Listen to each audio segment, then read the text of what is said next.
Political analyst Professor Mzikayise Binza joins me now to unpack the EFF's political manifesto announced yesterday. Professor, very good afternoon. Thanks for your time. Now, the EFF promises to redistribute land and nationalize mines and banks. In your opinion, how does the party plan to execute these radical policies without obviously negatively impacting investor confidence and economic stability in the country? Yeah, thank you, sir. I think the EFF is very much ambitious. At the same time, is also, seriously looking at dealing with the issues that have been affecting the black majority. So they seem to have a very strong back office full of experts to deal with these matters. Yes, the issue of land is going to need a lot of resources to resolve, in particular to distribute without payment, and it may also lead to war, if I may put it that way. So I'm not sure whether they are ready in that extent. It may also lead to investors to fly out of the country.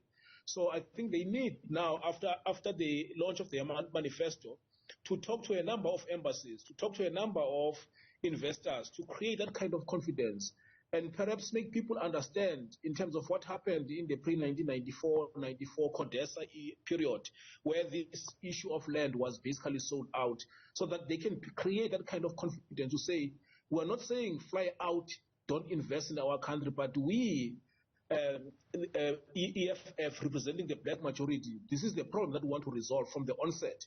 And we believe that it's going to take us so much in terms of the period, whether it's going to be 6 months or 2 years or 5 years to resolve, and afterwards it's going to be a stable economy. So we want you not to leave the country, but to continue investing in us.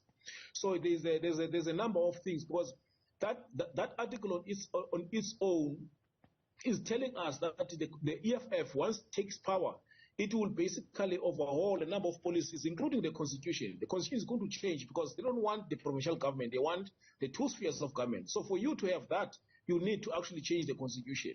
So that on its own, if they are in majority, they can do so, but there's going to be a lot of talks behind, and until they reveal who is in their back office, who are these experts advising them, are they ready to have efficient, merit-based administration to do the things that they want as political office bearers? So there are a number of issues that they still need to tackle. Professor, now, I'd imagine that when the election manifesto is given by any political party, they position themselves as a governing party. But realistically, it's unlikely that the EFF will have a majority come this year's election, based obviously on the polls that we've witnessed. So how important is it to give a manifesto that sells, call it something reasonable within, okay, if we have 10% and we go up to 20%, these are the things that we are going to do, as opposed to you know what, we're changing the constitution as soon as we take office in 5 or 6 months. Yeah, you see, there's something about EFF that impresses a lot of people. It has been growing since its own establishment in 2013. And I think that needs to be looked with very open, sharp eyes to say, what makes this party to grow?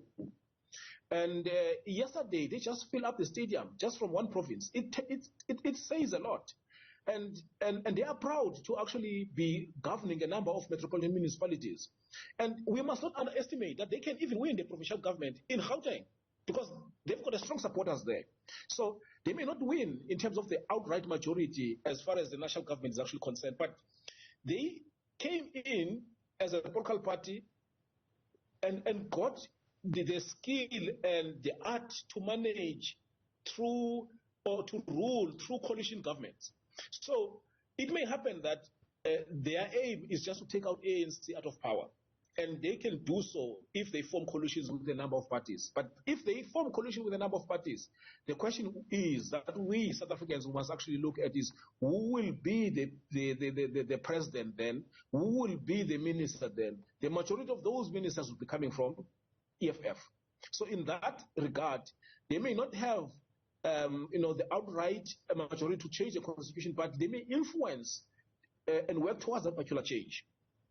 So from a coalition point of view, I see them being able to do a number of changes and realize a number of things that they want to do in their manifesto. And they are so clever in a way where they put the manifesto to an extent where it covers the entire government.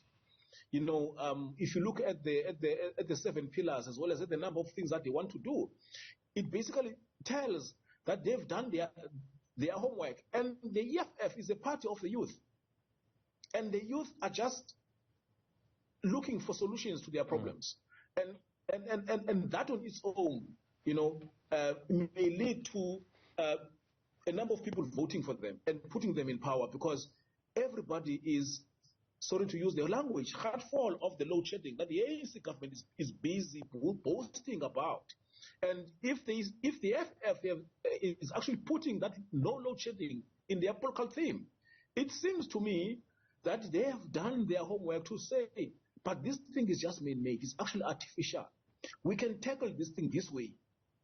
So, and South Africans must not be fooled by the language that the EFF is using politically, because for you to tackle that load shedding, you need that white capitalist. And it seems to me that there are talks behind with a number of people that we may think that the EFF is not talking about, is not talking to. So, Professor, to resolve the number. If you allow me to come in there, just to feed off that point, Julius Malema in his address yesterday, and I paraphrase, basically said that South Africa will do business with African countries and does not necessarily need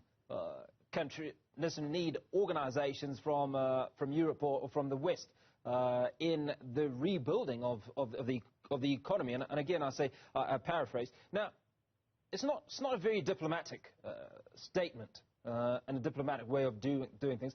How important is diplomacy for Julius Malema and the EFF if they do come into a power or have a significant majority of the voters? I mean, you speak to them speaking to certain parties behind closed doors. Is this all a facade, some of that language that we were hearing yesterday? But my understanding is this, that the majority of businesses in South Africa are basically white-owned. And these white-owned businesses are South African-orientated and Africa-orientated. So what Malema is basically saying is basically opening opportunities for South African companies to invest in a number of African companies that they are not there yet. And even if they are there, like Nigeria, a majority of South African companies will actually go there in big numbers. Now, the question that you are probably asking me indirectly is, who is investing in South African economy? It's basically international investors. And he didn't actually talk about that. He didn't say, I'm going to close doors for the European, American, Canadian investors who are white in color not to invest in South Africa. He didn't talk about that. He said, I will make sure that in the African economy, South Africa is basically investing in that. So I think we must be agile when we look at that issue.